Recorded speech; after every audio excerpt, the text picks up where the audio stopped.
എല്ലാവർക്കും സ്വാഗതം. ഇന്ന് നമ്മൾ ഇലക്ട്രോപ്ലേറ്റിംഗ് ഓഫ് കോപ്പർ എന്നുള്ള ഭാഗമാണ് ഡിസ്കസ് ചെയ്യുന്നത്. കഴിഞ്ഞ ക്ലാസ്സിൽ നമ്മൾ എന്താണ് ഇലക്ട്രോലൈറ്റുകൾ, എന്താണ് ഇലക്ട്രോഡ്സ് എന്നെല്ലാം പഠിച്ചു. ഇനി എന്താണ് electroplating? So one of the application of chemical effect of electric current is electroplating. വൈദ്യുതി ഉപയോഗിച്ചുകൊണ്ട് നമുക്ക് ഇലക്ട്രോപ്ലേറ്റിംഗ് ചെയ്യാൻ പറ്റും. So let us see electroplating of copper. So in this arrangement we have a beaker and two copper plates. രണ്ട് copper പ്ലേറ്റുകൾ നിങ്ങൾക്ക് കാണാൻ കഴിയും. And these two copper plates are connected to the wire and which is connected to a battery. So one copper plate is connected to positive terminal of the battery and the other copper plate is connected to negative terminal of the battery. And this electrode or these copper plates, these are the electrodes. And this electrode, the electrode which is connected to positive terminal of the battery, we can say anode. That's copper plate. And other one, the electrode which is connected to negative terminal of the battery, that is known as cathode. And the electrolytes, here you can see the electrolytes. Electrolytes completely covers the electrodes, and the electrolyte used here is copper sulfate, CuSO for solution. Copper sulfate solution is taken as electrolyte. It is the electrolyte. Electrolyte used is copper sulfate solution. Because why we have taken copper sulfate solution? Because we are now doing an activity. What is the activity? Electroplating of copper. Copper ആണ് നമ്മളിവിടെ electroplate ചെയ്യാൻ പോകുന്നത്. So that's why we are using copper sulfate solution. Whichever metal you want to plate, solution of that metal salt can be used as electrolyte. So electrolyte is here, it is copper sulfate solution. Understood? So here we have taken two copper plate, and what's happened during the chemical reaction that we can discuss. What is actually an electrolyte? We have studied last class. Electrolytes are solutions which undergo a chemical change.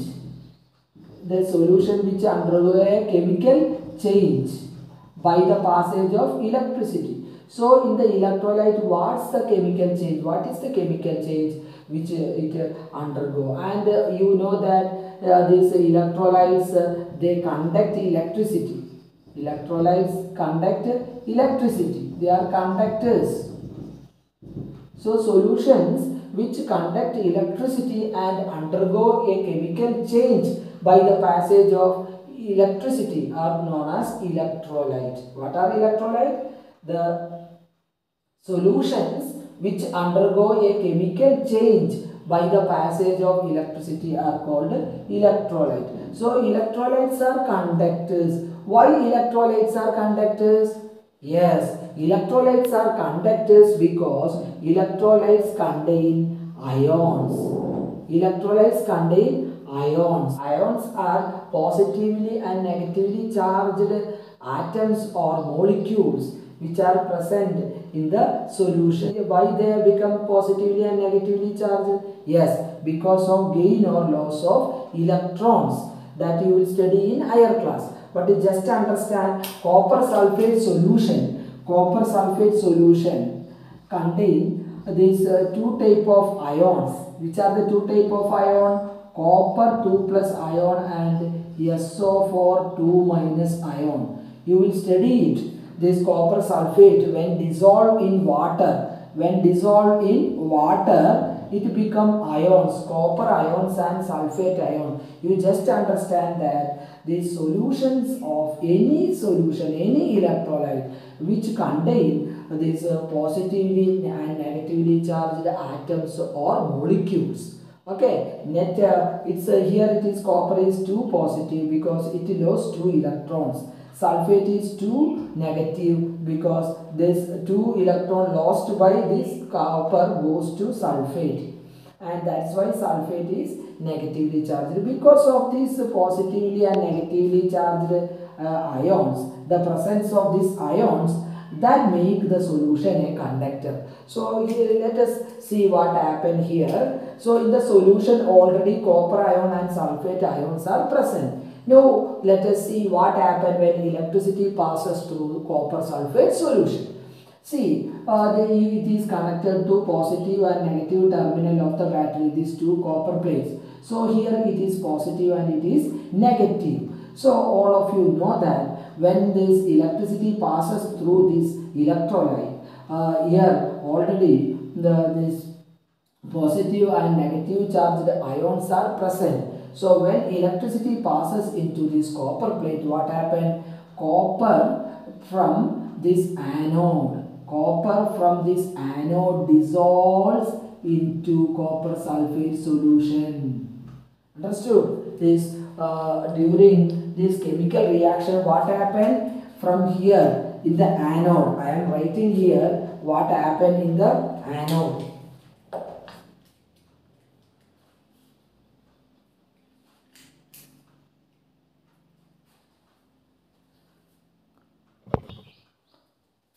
So let us see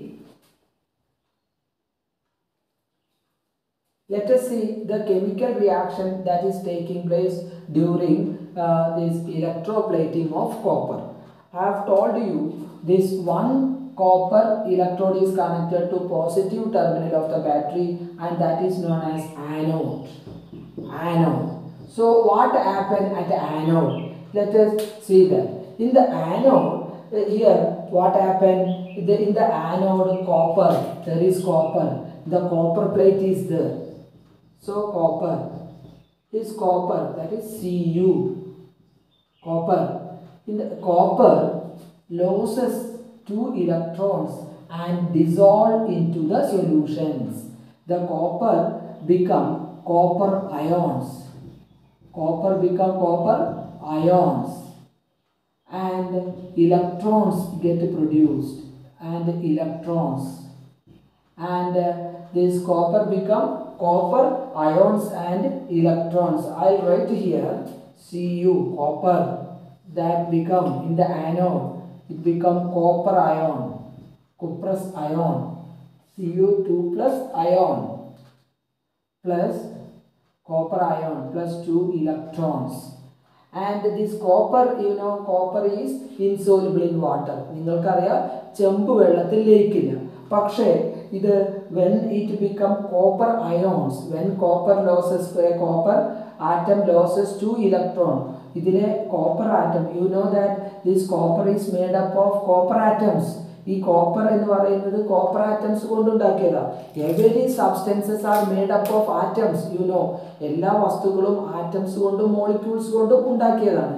ഇവിടെ ഈ copper പ്ലേറ്റിൽ ഉള്ള copper atoms എന്ത് സംഭവിക്കും? അവയ്ക്ക് അത് ഇലക്ട്രോൺസിനെ 2 electrons വിട്ടുകൊടുത്ത് copper അയോണുകളായി ഈ സൊല്യൂഷനിൽ ഡിസോൾവ് ചെയ്യും. കോപ്പർ സൾഫേറ്റിൽ ഡിസോൾവ് ചെയ്യും. ആ റിയാക്ഷനാണ് ഇവിടെ എഴുതിയത്. Copper ions, copper loses 2 electron and become copper ion, and this copper ion get dissolves in the solution. നിങ്ങൾക്കറിയാം already there is copper ion in this solution. ഈ സൊല്യൂഷനിൽ നമ്മൾ പഠിച്ചു എന്തൊക്കെയാണ്. കോപ്പർ സൾഫേറ്റിനകത്ത് 2 തരം അയോണുകൾ ഉണ്ടെന്ന് പഠിച്ചു. ഏതൊക്കെയാണ്? Copper ion and sulphate ion. നമ്മളിത് പഠിച്ചു കഴിഞ്ഞതാണ്. കോപ്പറും സൾഫേറ്റും അയോണുകൾ ഇതിനകത്തുണ്ട്. ആ അയോണിലേക്ക് വീണ്ടും ഈ കോപ്പർ പ്ലേറ്റിൽ നിന്ന് കോപ്പർ അയോൺ Cu2+ അയോണുകൾ ഇതിൽ ലയിച്ചുകൊണ്ടിരിക്കും. അപ്പോൾ ഈ കോപ്പർ അയോണുകൾ നിങ്ങൾക്കറിയാം പോസിറ്റീവ് ചാർജ് ഉള്ളത് കൊണ്ട് അവ എന്ത് ചെയ്യും? Yes, that moves towards the other electrode, that is the cathode. കാഥോഡിലേക്ക് പോകും. So let us write what happened at cathode. കാഥോഡിൽ എന്താണ് സംഭവിക്കുന്നത് എന്ന് നമുക്ക് എഴുതാം. So let us write what happened at cathode. Cathode means negative electrode. Negative ഇലക്ട്രോഡിൽ എന്ത് സംഭവിക്കുമെന്ന് നോക്കാം. അപ്പോൾ പോസിറ്റീവ് ചാർജുള്ള കോപ്പർ അയോൺസ് കാഥോഡിലെത്തും. അപ്പോൾ Cu2+. ഇനി ഇവിടെ നമ്മളൊരു കാര്യം കണ്ടു. ഇതിലെ ഈ കോപ്പർ അയോണുകൾ ഈ സൊല്യൂഷനിൽ ലയിച്ചപ്പോൾ ഇത് 2 ഇലക്ട്രോണുകൾ വിട്ടുകൊടുത്തിട്ടുണ്ടായിരുന്നു. 2 ഇലക്ട്രോണുകൾ സ്വതന്ത്രമായിട്ടുണ്ടായിരുന്നു. ഈ ഇലക്ട്രോൺസ് ഈ എക്സ്റ്റേണൽ സർക്യൂട്ടിലൂടെ ഇങ്ങനെ വന്ന് ഇതിലൂടെ വന്ന് അത് അവസാനം ഈ കാഥോഡിൽ എത്തിച്ചേരും. അതായത് ഈ കോപ്പർ പ്ലേറ്റിൽ വന്ന് ഇതിലെ ഓരോ കോപ്പർ ആറ്റവും കോപ്പർ അയോണുകളായി ഈ സൊല്യൂഷനിൽ ഡിസോൾവ് ചെയ്യുമ്പോൾ ആ റിലീസ് ചെയ്യുന്ന അങ്ങനെ റിലീസ് ചെയ്യുന്ന ഇലക്ട്രോണുകളെല്ലാം ഈ കാഥോഡിൽ വന്ന് ഡെപ്പോസിറ്റ് ആവുന്നതായിട്ട് കാണും. അപ്പോൾ കാഥോഡ് ബിക്കം നെഗറ്റീവ്. അപ്പോൾ ഈ കാഥോഡ് നെഗറ്റീവ് ചാർജസ് ഇതിൽ അക്യൂമുലേറ്റ് ചെയ്യും. ഇലക്ട്രോണുകൾ അക്യൂമുലേറ്റ് ചെയ്തിട്ടുണ്ടാവും.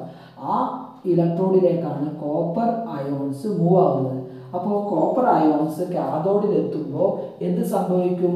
ഈ 2 ഇലക്ട്രോൺ, ഓരോ കോപ്പർ അയോണും 2 ഇലക്ട്രോണിനെ വീതം സ്വീകരിച്ച് അത് വീണ്ടും എന്തായി മാറും? കോപ്പറായി മാറും. ഇതെങ്ങനെയാണ് Cu ആയത്? നിങ്ങൾക്കറിയാം, കോപ്പർ അയോൺ എന്ന് പറയുമ്പോൾ ഇതിനകത്ത് 2 ഇലക്ട്രോണുകൾ നഷ്ടപ്പെട്ടതായിരുന്നു. അത് വീണ്ടും 2 ഇലക്ട്രോണിനെ സ്വീകരിക്കുമ്പോൾ അത് സാധാരണ കോപ്പർ ആറ്റമായി മാറും. And get deposited on the and this one get deposited. ഇത് എവിടെയാണ് ഡെപ്പോസിറ്റ് ചെയ്യുക? Yes, deposited on the cathode. കാഥോഡിൽ പോയി ഡെപ്പോസിറ്റ് ചെയ്യും. So what happen here? In this anode copper get dissolved. Copper get dissolved in the solution.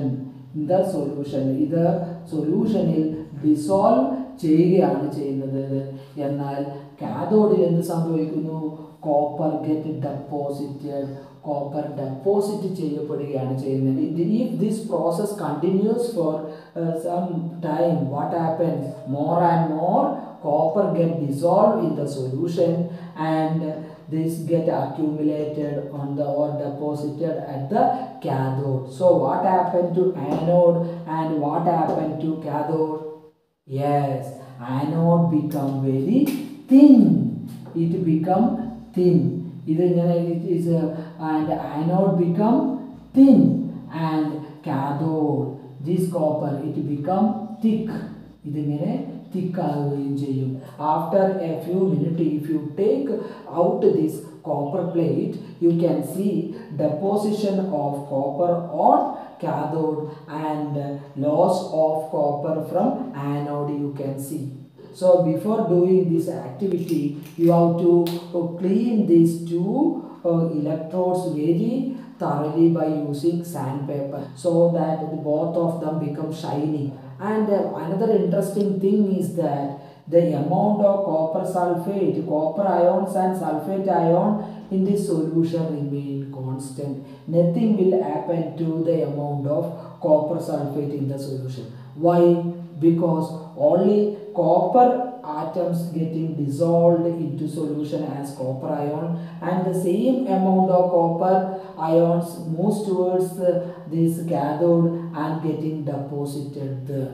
എത്രമാത്രം കോപ്പറാണോ ആനോഡിൽ നിന്ന് സൊല്യൂഷനിലേക്ക് dissolve ആവുന്നത് അത്രയും തന്നെ എമൗണ്ട്, അത്രയും തന്നെ നമ്പർ കോപ്പർ അയോൺസ് ആണ് ഈ കോപ്പർ പ്ലേറ്റിലെത്തി ഇലക്ട്രോൺസിനെ സ്വീകരിച്ച് കോപ്പറായി കാഥോഡിൽ ഡെപ്പോസിറ്റ് ആവുന്നത്. So the concentration of copper sulphate in the solution remain same. അതുകൊണ്ട് കോപ്പർ സൾഫേറ്റിൻ്റെ അളവ് സൊല്യൂഷനിൽ തുല്യമായിരിക്കും. Understood? So this process of depositing A layer of one metal over another metal by using electricity is known as electroplating. ഈ ഒരു ആക്ടിവിറ്റിക്ക് നമ്മൾ പറയുന്ന പേരാണ് electroplating. Tell me, electroplating. Yes, it is depositing one metal over another metal by using electricity. Here we have taken both plates as copper. ഇവിടെ നമ്മൾ 2 copper plate തന്നെയാണ് എടുത്തത്. ഈ കോപ്പർ പ്ലേറ്റിന് പകരം യു ക്യാൻ കീപ്പ് 1 സിൽവർ. ഒരെണ്ണം നിങ്ങൾക്ക് silver ആക്കി മാറ്റാം.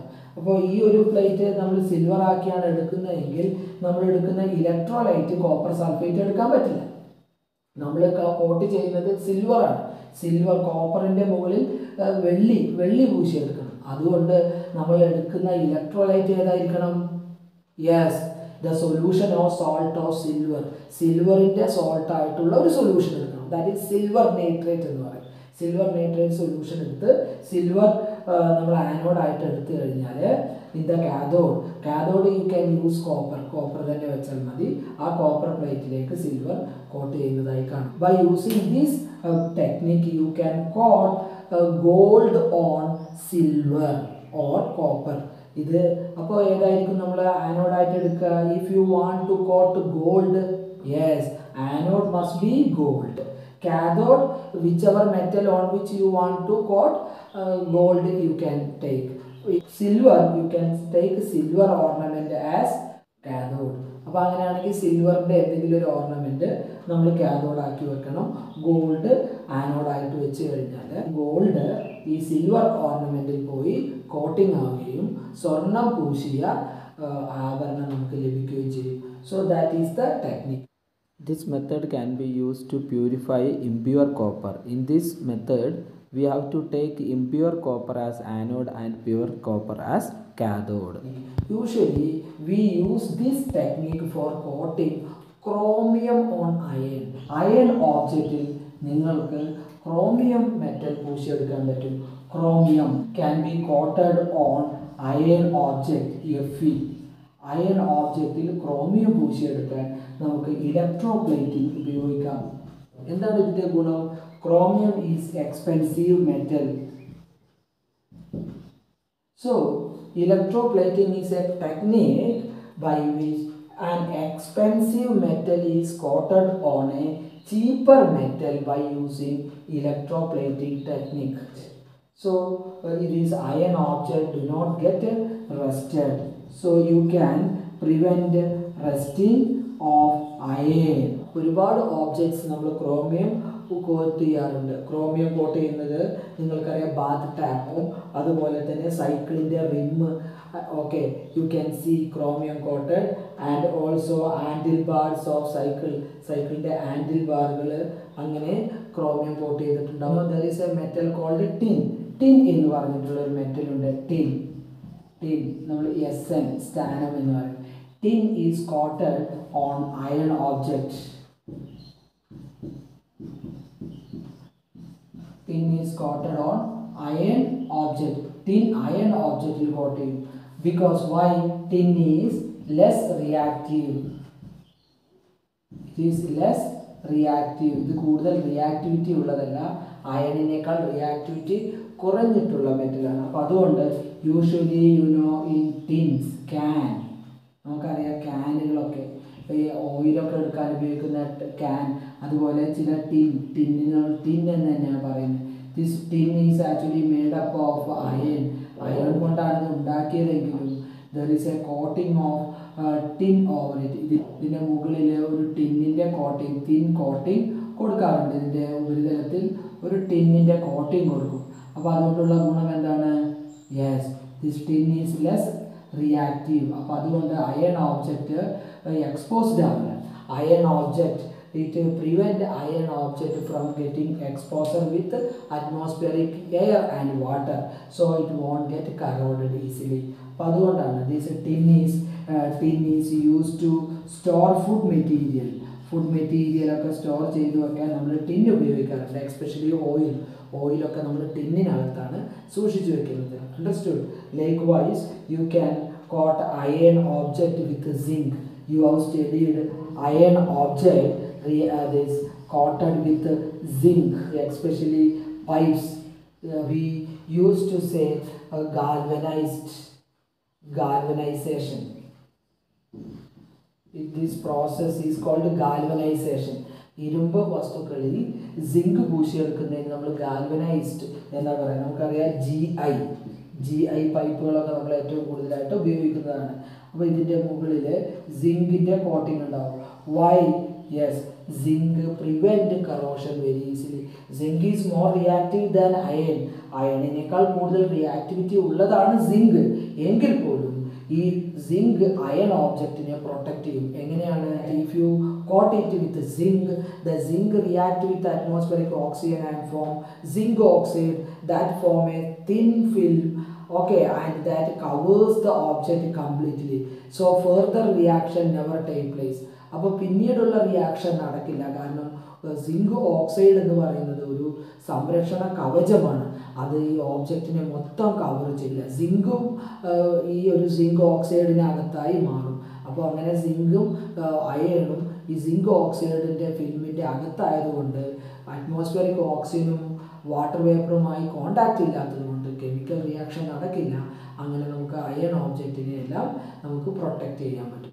അപ്പോൾ ഇന്ന് നമ്മൾ ഇലക്ട്രോപ്ലേറ്റിങ്ങും അതിൻ്റെ പ്രായോഗിക ഫലങ്ങളുമാണ് ഡിസ്കസ് ചെയ്തത്.